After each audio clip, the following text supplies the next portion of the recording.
brake, turn in.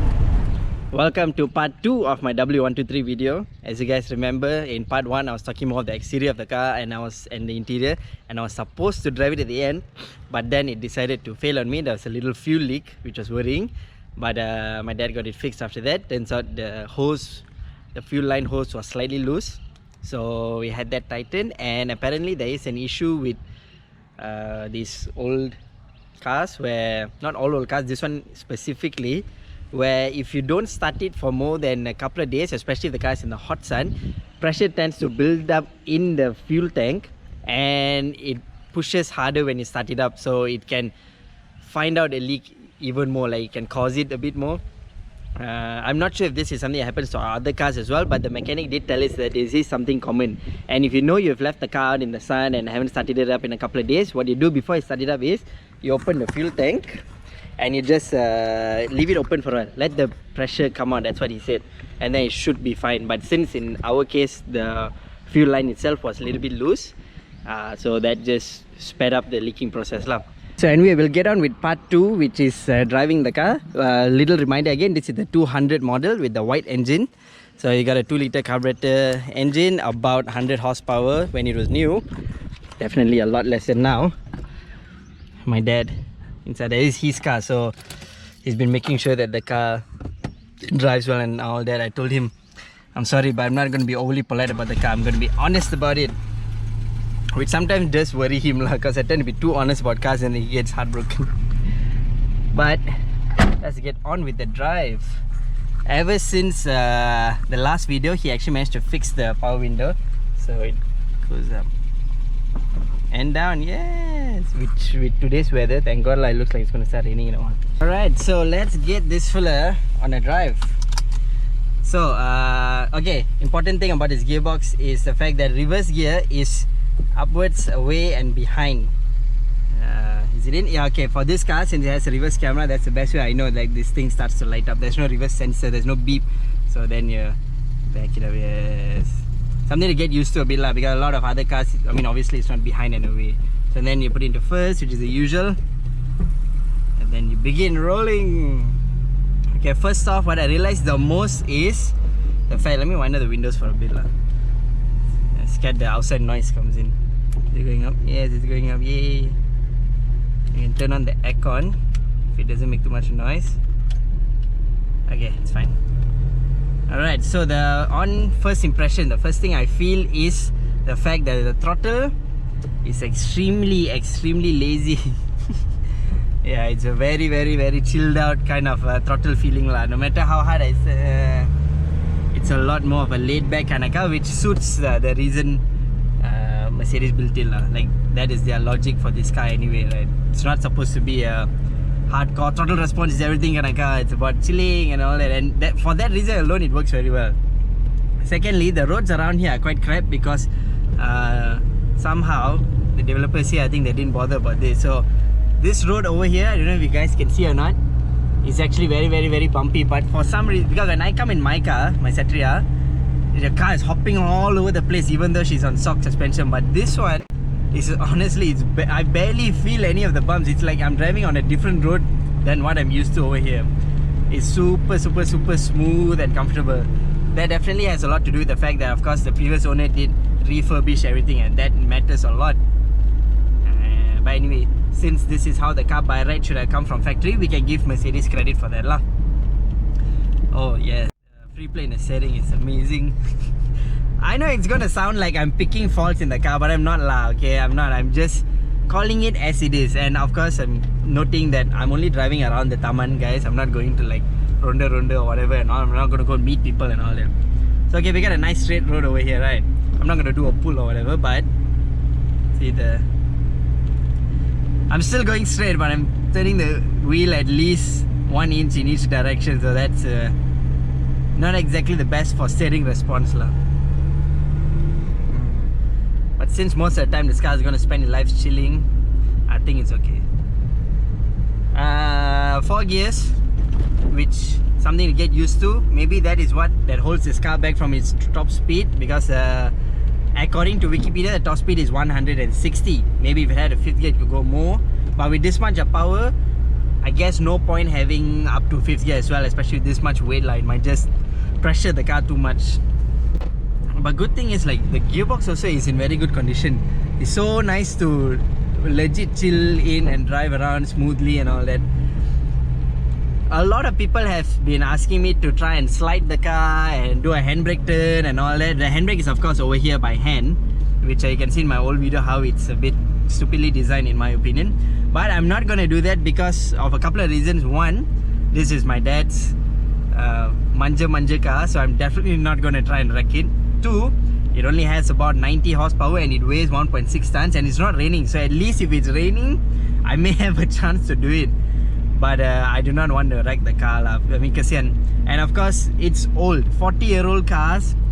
Not that they cannot slide or whatever, but I wouldn't want to try it because this car hasn't been abused before and all that. So even though something is not wrong with it now, things can go wrong when you try and slide a car. So that's not a risk I want to take. So I'm sorry guys for those of you who's been asking me to slide it, but yeah, it's not happening. That is not happening. Alright, what I'm gonna do is since it's still daytime and there's cars out here and there's speed bumps and all that, I'm not gonna do any like speeding or 0 to 100 pulls or anything. But I did manage to do one the other day when it was a lot more empty and another road closed off, much more private. So I'm gonna cut that in over here now.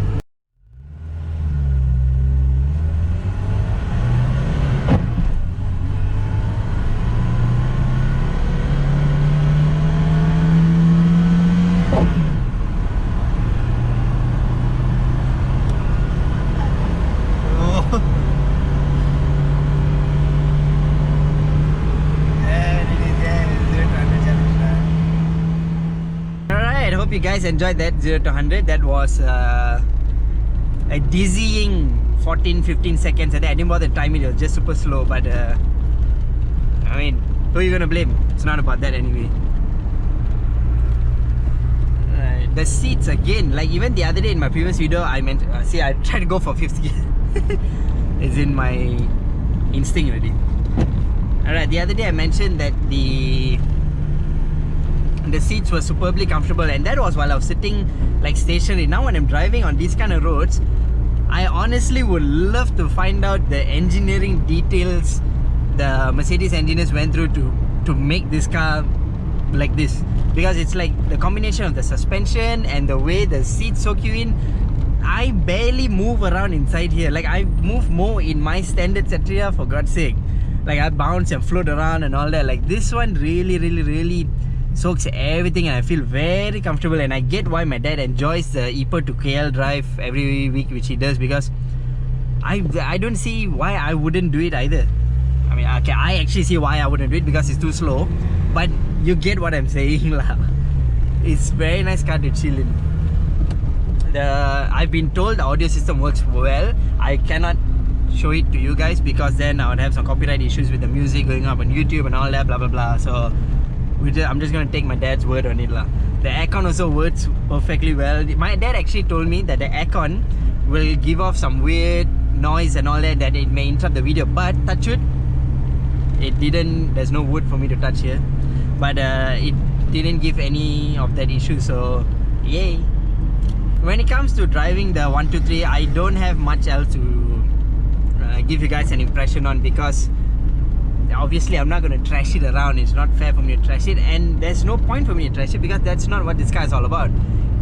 Of course, if this had a RB20 engine or 1JZ or something, then okay lah, because that is a common swap for these old German cars like this, and E34 BMW, the E30 sometimes. Yeah. So okay, if that is the case here, then it's different. Then I can actually give you all like more power tests and all that, but that would not be fair for me to do that in this car, because that is not what it's about. So of course it will fail, and then I'll just be making fun of the car for no reason. So why not highlight the fact that this car does its main purpose, its main job, which is to give you a comfortable drive, a relaxing drive. It does it beyond well. I'm not a patient person when it comes to driving, but I actually do like driving this for this particular reason. Like say I'm only going to the shop and coming back, I don't mind it. I don't mind. Maybe I'm just too young blood at the fact that I want more power all the time, but it's fun enough. It's fun enough. Complaints, if I were to have any, and of course I do, the side mirrors are superly small. You gotta add the little what do you call it? I don't know what you call it, but the little round thingy which helps you see further, but it's also small, so I still don't get the point of that thing lah. But with a car this long and this wide, I would prefer if the side mirrors were bigger. But again, you see, I'm just nitpicking at stupid things lah, for no reason.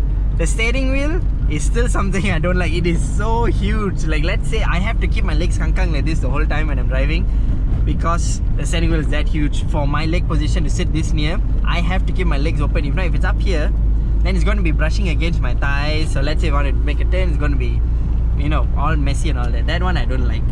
And the steering input is not so sharp, so you know, I get nitpicking lah. See, I got a speed bump here. I'm just not going to slow down, and it just glides over everything. Oh, the rebound rate and all that, it's on stock, everything. That's the best part.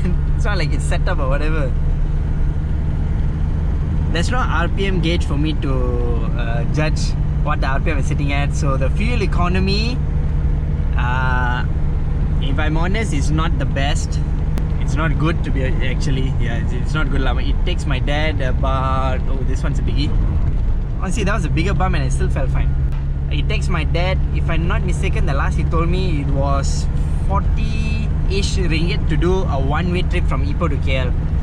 And that was on his chill drive. Like my dad literally chill drives sometimes. But this time it was his chill drive. It took him about 40 bucks of petrol to go one way. So that is... well, I'm going to call it as it is. That's not cheap. That is a lot.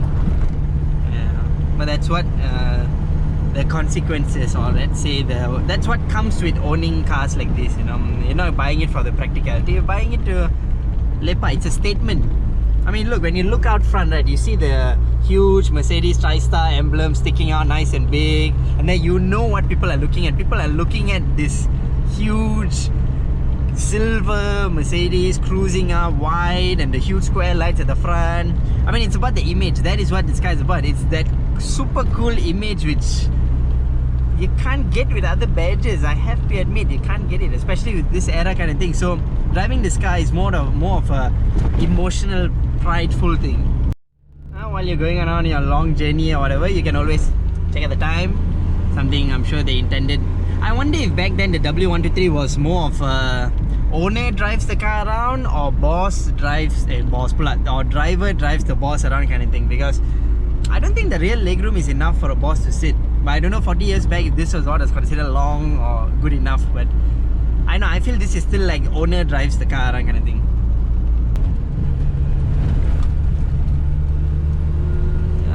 Not enough power. Yeah, right, I'm going to the usual roundabout which I take there. Let's see what this car feels like. Tap the brake, turn in. Wow, not too bad, to be honest. I had to tap the brake because the car tires are not so good. I don't even know the brand, that's how worrying it is. Well, that kind of wraps up this video, to be honest, because it is what it is. The W123 is and always will be an elegant car which people who love the Mercedes badge enjoy to drive around. And to be honest, even though I'm not a Mercedes fan, I like to look at this car being driven around. I don't like driving it as much, but I like to look at it being driven around because it does look cool. The hugeness and the style it brings everywhere it goes, especially if you keep it clean and all that. It's actually pretty cool. If you take this into the city center, right, not when it's traffic jam or all that, like let's say night time, you drive around the KL, Bukit Bintang Pavilion area, the car would stand out a bit. It would give a very nice image. That's one thing I know that this car can do. It's about the presence, and the W123 definitely owns it. Anyway guys, thanks for watching. That's my video on the W123 200, driving it, part 2. Don't forget to go and watch part 1 if you missed it. It's right in my feed, and stay tuned. Don't forget to subscribe to my YouTube channel, my Instagram page and my Facebook account, and have a good day guys.